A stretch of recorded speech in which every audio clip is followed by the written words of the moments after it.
आज हम बहुत ही स्वादिष्ट रवे के दानेदार लड्डू बनाकर तैयार करने वाले हैं।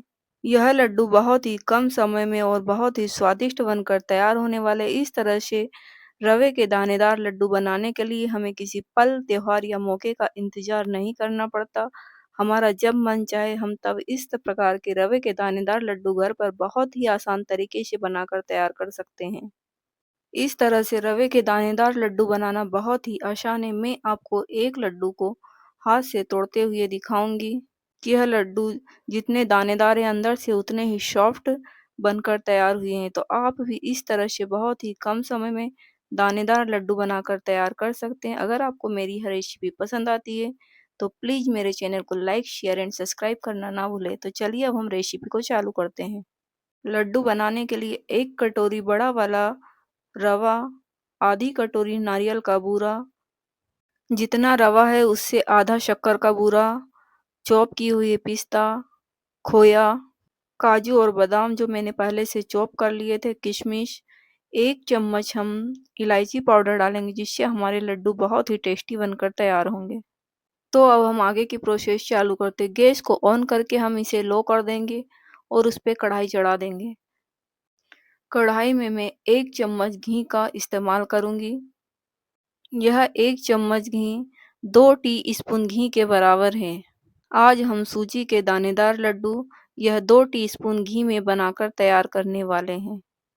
घी गर्म हो चुका है तो इसमें मैं रवा फैलाते हुए इस तरह से कढ़ाई में डाल दूंगी। मैं लड्डू बनाने के लिए 1 कटोरी रवे का इस्तेमाल कर रही हूँ। आप जितनी क्वांटिटी में बनाना चाहते हैं उस क्वांटिटी में रवा यूज कर सकते हैं।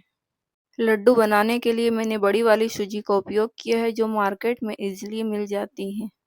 हमारे यहाँ रवे को सूजी कहा जाता है इसलिए आप इसमें कंफ्यूज ना हो।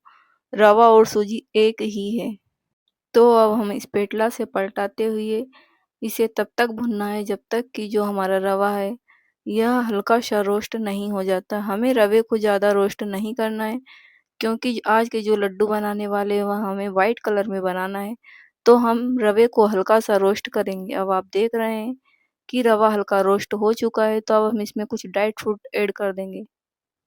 किशमिश, चॉप किए हुए काजू और बादाम मैंने पहले ही इन्हें चॉप करके रख लिया था। उसके बाद हम नारियल का बूरा डालेंगे जिससे कि हमारे लड्डू का फ्लेवर और कलर दोनों ही बहुत अच्छा आएगा। नारियल के बूरे से हमारे लड्डू बहुत ही वाइट बनकर तैयार होंगे।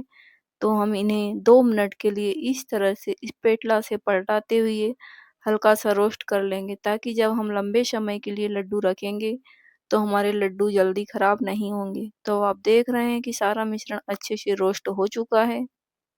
अब हमें इसे और नहीं सेकना है तो अब हम इसी स्टेप पर गैस को बंद कर देंगे। गैस बंद करने के बाद भी कढ़ाई गर्म है तो जो रवा है यह कढ़ाई में नीचे चिपक सकता है और रवे का कलर चेंज हो सकता है। इसके लिए हम इसे ठंडा करने के लिए किसी दूसरे बर्तन में हमें रवे को ट्रांसफ़र करना होगा। तो मैंने एक थाली ले ली है। कढ़ाई गर्म है तो हम इसे एक कपड़े से पकड़ते हुए इस तरह से इस पेटला से सारा मिश्रण इस थाली में डाल लेंगे। थाली में डालने के बाद हम इसे फैला देंगे जिससे कि जो यह रवा है वह बहुत ही जल्दी ठंडा हो जाएगा। आप चाहे तो इसे 2 मिनट के लिए इस तरह से खुला छोड़ सकते हैं। 2 मिनट के बाद रवा ठंडा हो गया है। तो मैंने अब 1 कटोरी रवा लिया था उसी से हाफ कटोरी शक्कर का बूरा लेंगे। शक्कर का बूरा बनाना बहुत आसान है और 1 चम्मच इलायची पाउडर डालते हुए हम सारे मिश्रण को अच्छे से मिक्स कर लेंगे।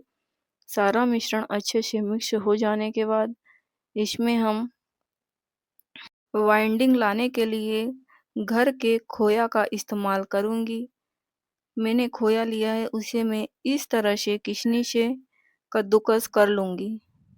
आपको अगर इस तरह से कद्दूकस नहीं करना है तो इसे कढ़ाई में डालते हुए हल्का सा दूध डालते हुए गीला कर लेना है।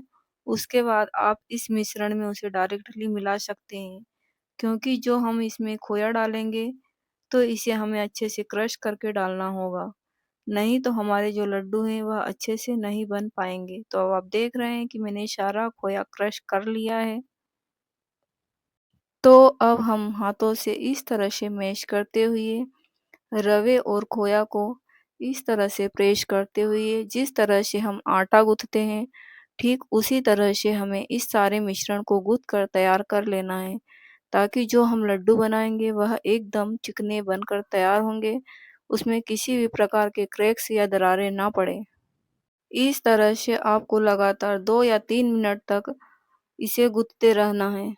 अगर आपने जो शक्कर का बूरा लिया है वह ज़्यादा दरदरा है तो आप इस तरह से हथेलियों से रगड़ते हुए सारे मिश्रण को अच्छे से मिक्स कर लें।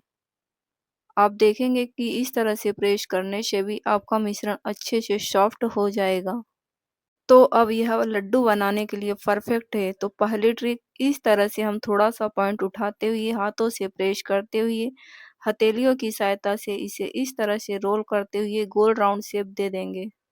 उसके बाद कटोरी में थोड़ा-सा नारियल का बूरा डालते हुए इस तरह से हिलाते हुए हमें इसके सभी तरफ नारियल का बूरा लपेट लेना है। इसी तरह से दूसरी ट्रिक थोड़ा-सा पोर्शन उठाते हुए हम इस तरह से हथेली से प्रेस करते हुए इसे गोल राउंड शेप दे देंगे। अब आप देख रहे हैं कि लड्डू का शेप दे दिया है तो इसे इस तरह से कटोरी में नारियल का बूरा डालते हुए गोल-गोल घुमाते हुए इस तरह से नारियल का बूरा लगा लेंगे।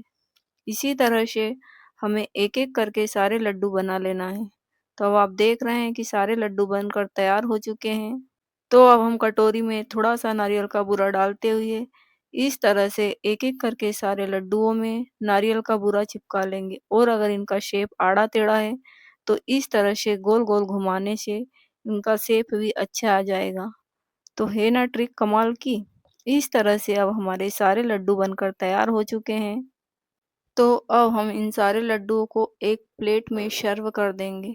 जिस तरह से मेहमान के आने पर हम भोजन की थाली तैयार करते हैं, उसी तरह से मैं इन सारे लड्डुओं को सजाते हुए प्लेटिंग कर रही हूँ।